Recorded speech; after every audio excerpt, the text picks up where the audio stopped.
Olá pessoal, um prazer estar de novo com vocês e só estar checando aqui, ter certeza que está tudo direitinho, tudo funcionando. E vamos dar continuidade à nossa sequência de aulas. No bloco anterior de aulas, eu dei uma pequena introdução a respeito do que é o criacionismo, as ideias básicas por trás da pesquisa, vários detalhes relacionados especificamente com todo o material que nós vamos trabalhar daqui para frente. Tá? Então, aquilo foi uma introdução.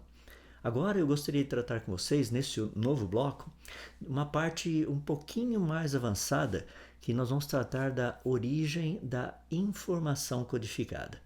Então tem muita coisa legal que a gente vai falar a respeito, tem um pouquinho relacionado com design inteligente, o que é informação, como detectar informação. Rapaz, tem um monte de coisa assim para a gente poder ver e trabalhar. Tá? Então esse é o nosso plano de voo para essa próxima etapa agora, é a origem da informação, mais especificamente a origem de informação codificada. Mas antes da gente continuar, vamos relembrar um pouquinho da nossa aula anterior, como eu sempre faço, né? Lembra o que Leucipo disse? Nada acontece casualmente. Existe uma razão necessária para tudo. O que Leucipo propôs é que nós temos que procurar a razão das coisas que estão ao nosso redor. Por exemplo, se você chega na sua casa, isso é algo que eu já citei, você chega lá na sua casa e tem um vaso caído lá no chão. Tá? Como é que esse vaso caiu no chão? Muitas pessoas chegariam e perguntariam, por exemplo, lá você chega em casa, tá o vaso caído no chão e tá o seu filhinho, o filho do vizinho parado do lado com uma bola na mão. Né? E geralmente as pessoas perguntam assim, o que aconteceu? Percebe? Uma pergunta totalmente equivocada. A gente sabe o que aconteceu.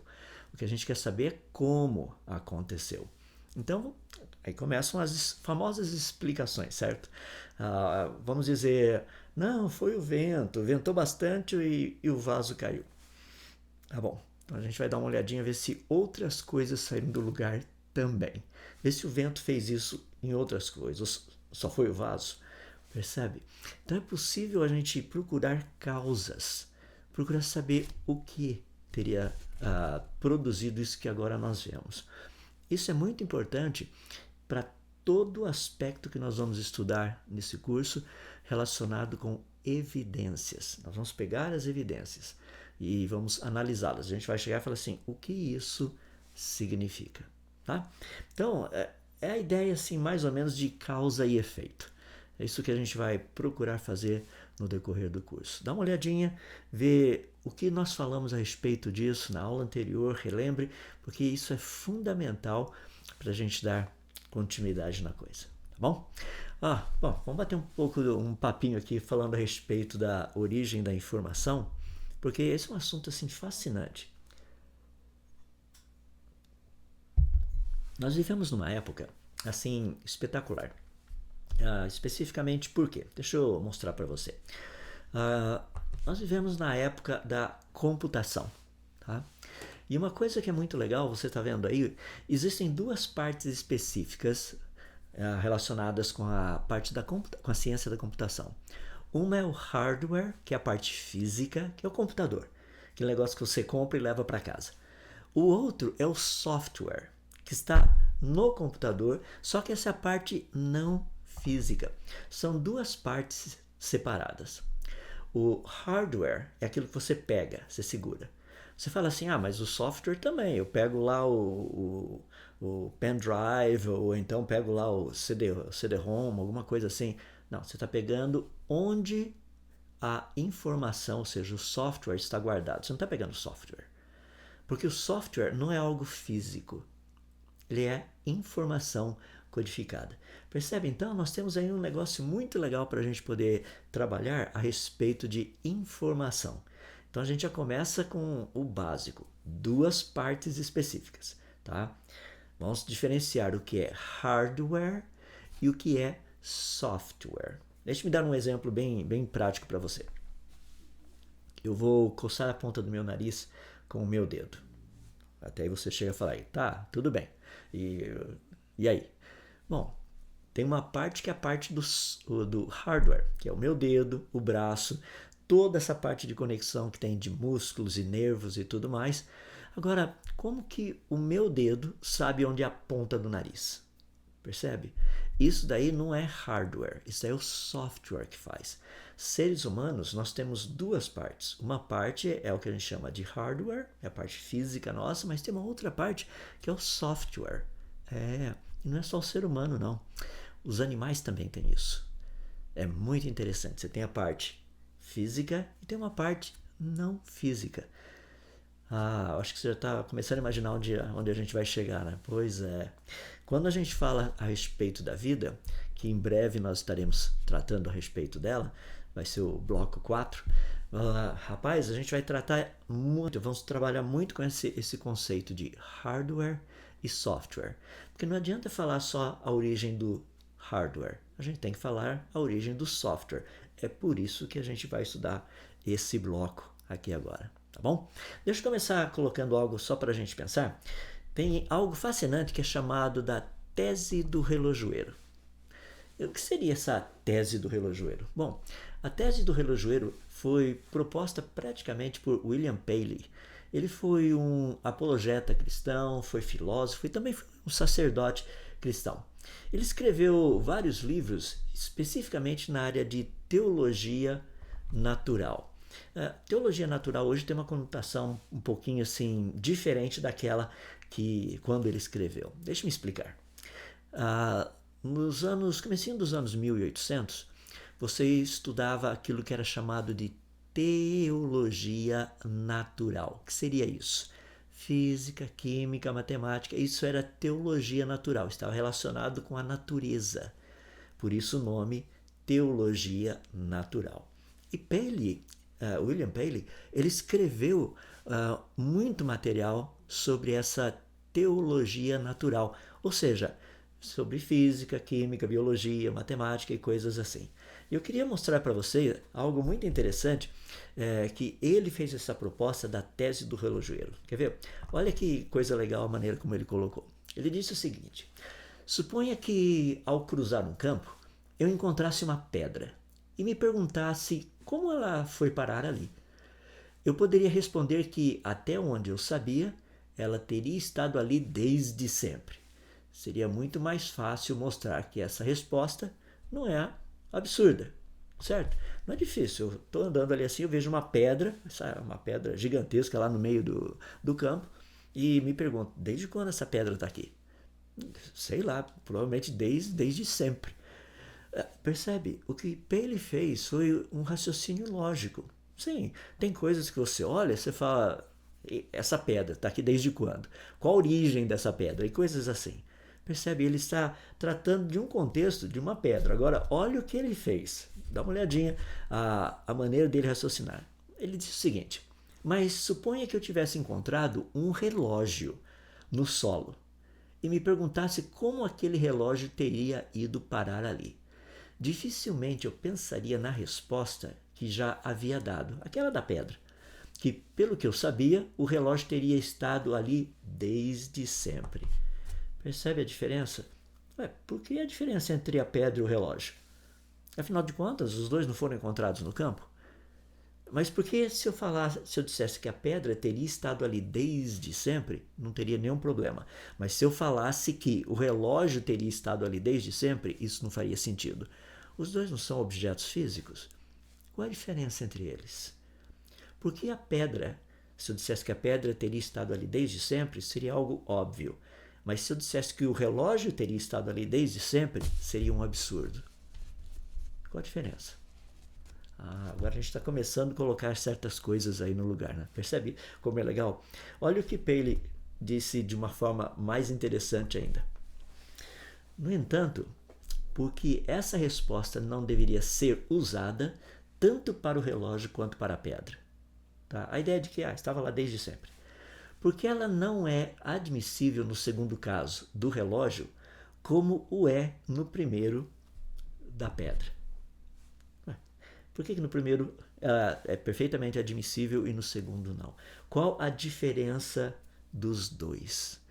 Percebe? Nós sabemos diferenciar quando algo teria uma origem natural e quando uma outra coisa não teria uma origem natural, ou seja, não teria surgido espontaneamente. É esse raciocínio que William Paley está desenvolvendo ou desenvolveu nos seus livros. Quando ele fala da tese do relojoeiro. A ideia que ele propõe seria algo mais ou menos assim. Olha, se nós olharmos para esse universo todo, totalmente completo, complexo, altamente assim funcional, pequenas partes que funcionam como um relógio, o que você diria? Que ele teria surgido espontaneamente ou que ele teria sido criado? Percebe? O que Paley está mostrando é que certas coisas jamais teriam surgido espontaneamente. É por isso que essa tese ficou conhecida como a tese do relojoeiro. Deixa eu avançar mais um pouquinho e completar o pensamento dele só para ficar bem claro. Paley continuou dizendo o seguinte: por esta razão e por nenhuma outra, ou seja, quando inspecionamos o relógio, percebemos o que não poderíamos descobrir na pedra, que suas várias partes estão emolduradas e montadas para um propósito, isto é, que elas são formadas e ajustadas para produzir movimento e que esse movimento, assim controlado, serve para indicar a hora do dia. Percebe? O que Paley está nos dando é algo fascinante. Você lembra quando nós comentamos um pouquinho a respeito de complexidade? Ou seja, você tem peças que por si só não têm uma função do todo. Por exemplo, as pequenas partes do relógio, elas não marcam tempo. O relógio marca o tempo. E agora? Aquelas pequenas partezinhas estão ali por quê? Porque elas têm o tamanho certo, a função certa, estão colocadas na ordem certa, desempenham funções específicas para que o resultado final de tudo seja o quê? Marcar as horas. Percebe? Do que nós estamos falando, afinal de contas? Isso é o que Paley está procurando mostrar quando ele nos disse que o relógio, para entendermos a ideia por trás, este relógio, esses movimentos totalmente controlados de todas as pequenas partes, fazem com que nós venhamos a entender que existe uma diferença radical entre um relógio e uma pedra. Só para completar um pouquinho o pensamento dele, que é muito interessante, ele continuou dizendo o seguinte: e que se as diferentes partes tivessem sido moldadas de formas diferente das que são, com um tamanho diferente do que tem, ou colocados juntos de qualquer outra maneira, ou em qualquer outra ordem, diferente daquela em que foram colocadas, ou nenhum movimento teria sido executado na máquina, ou nenhum que teria correspondido ao uso que agora é servido por ela. No caso da máquina, o relógio. Qual o uso específico dela? Marcar tempo. Percebe? Se a gente pegasse e mudasse algumas pecinhas lá dentro do relógio, ou ele não funcionaria de forma nenhuma, ou ele não serviria para fazer aquilo que é o propósito principal do relógio. Para você entender um pouquinho o que eu acabei de dizer, William Paley, ele fez essa proposta há aproximadamente 57 anos. A tese da existência de um design inteligente, baseado na ideia de um designer, que foi encontrado na natureza, foi publicado 57 anos antes da publicação do livro de Darwin, A Origem nas Espécies. Portanto, nós vamos falar na próxima aula a respeito do design inteligente. Muitas pessoas acham que o design inteligente é uma proposta para rebater ou combater a teoria da evolução. Não. A proposta de um design inteligente veio 57 anos antes de Darwin ter feito a sua teoria, ou ter escrito a sua teoria, ou publicado, melhor ainda, a sua teoria no ano de 1859. O que Paley fez foi praticamente no ano de 1802, 57 anos antes de Darwin publicar o seu livro. Percebe? Nós estamos tratando com uma parte que é bem crítica, porque muita informação tem sido passada de forma errada, dizendo que a teoria do design inteligente é uma teoria, uma pseudociência que está tentando desbancar a teoria da evolução. Rapaz, o design inteligente já tinha 57 anos de idade quando Darwin fez a proposta da teoria dele. Provavelmente Darwin que estava tentando desbancar a ideia de um design inteligente, não o contrário. Mas isso é para a gente trabalhar um pouquinho mais. Só para a gente concluir essa ideia, Deixe-me falar um pouquinho a respeito de um livro muito interessante que talvez você já tenha ouvido falar. O livro foi publicado por Richard Dawkins, tá? Que é um etólogo, praticamente ele estuda insetos, comportamento de insetos, e no seu livro, logo no início, na página 6, ele disse algo muito interessante. Ele disse o seguinte: a biologia é o estudo das coisas complexas que dão a impressão de ter um design intencional. Como é que é? Dão a impressão de ter um design intencional ou tem um design intencional? Percebe? Quando nós pegamos coisas, eu estou aqui com o meu copo bem do lado, está vendo que o meu copo com água, por que esse copo tem esse formato? Porque o diâmetro dele é desse tamanho. Por que ele tem uma base praticamente que tem um diâmetro igual ao do copo, praticamente? Na verdade é uma taça. Por quê? Tem um design. Isso foi intencional ou não? Percebe? Quando nós olhamos na natureza, nós nos perguntamos, essas coisas que nós estamos vendo, o design, na asa de um pássaro, ou no bico do pássaro, ou nas patas do pássaro, ou nos pelos de um mamífero, ou nos dedos, nos ossos, enfim, todas as coisas, tudo isso que nós vemos, esse design que nós encontramos, teria sido intencional ou teria sido apenas fruto do acaso? O que Richard Dawkins propõe no Relojoeiro Cego é algo muito interessante. Ele diz de uma forma específica que coisas surgem espontaneamente. Isso simplesmente é natural. E por que não vida ter surgido espontaneamente? Por que vida não ter evoluído e chegar no nível de complexidade que nós vemos hoje espontaneamente? Percebe? A proposta feita basicamente por Richard Dawkins nesse livro, que muitas pessoas têm lido e têm até mesmo defendido, mostra algo que é totalmente incoerente. Porque, primeiro, não existe relojoeiro que seja cego. Quando ele fez essa proposta, isso aí já é um equívoco gigantesco, porque o relojoeiro ele precisa ver para poder saber onde ele vai colocar as peças, para pegar as peças corretas, se ele estiver consertando o relógio, pegar as peças corretas que pertencem àquele relógio, e não tentar pegar uma peça e uma peça que não é daquele relógio e tentar encaixar naquele lugar. Ou seja, relojoeiros cegos não existem, só existem relojoeiros que conseguem ver, que conseguem manipular, eles olham, eles veem o que está faltando e eles sabem qual é o objetivo principal. Por isso que eles sabem o que precisa ser feito para que aquele relógio seja consertado. Mas Richard Dawkins procura dizer que isso não é o caso. Ele simplesmente coloca a ideia como se um relojoeiro cego, fosse algo assim perfeitamente normal. Você acredita nisso? Não é impressionante? Que mundo maluco é esse que a gente vive? Ou seja, a proposta de um relojoeiro cego, as pessoas simplesmente falam, nossa, isso é fantástico, olha só, realmente. Não é assim. Para a gente finalizar, a tese do relojoeiro, portanto, é uma tese que foi proposta 57 anos antes de Darwin ter escrito seu livro A Origem das Espécies. Ela veio muito antes da proposta da teoria da evolução criada e proposta e defendida por Darwin e pelos seus seguidores e adeptos até os dias de hoje. A proposta é muito simples. Seria possível diferenciar entre uma pedra e um relógio, falando a respeito da origem dos dois? Daria para a gente fazer uma diferença entre a pedra e o relógio? Não é fácil a gente fazer isso? Claro que sim. Não é difícil. Agora, dizer que os dois teriam tido a mesma origem, isso é um absurdo.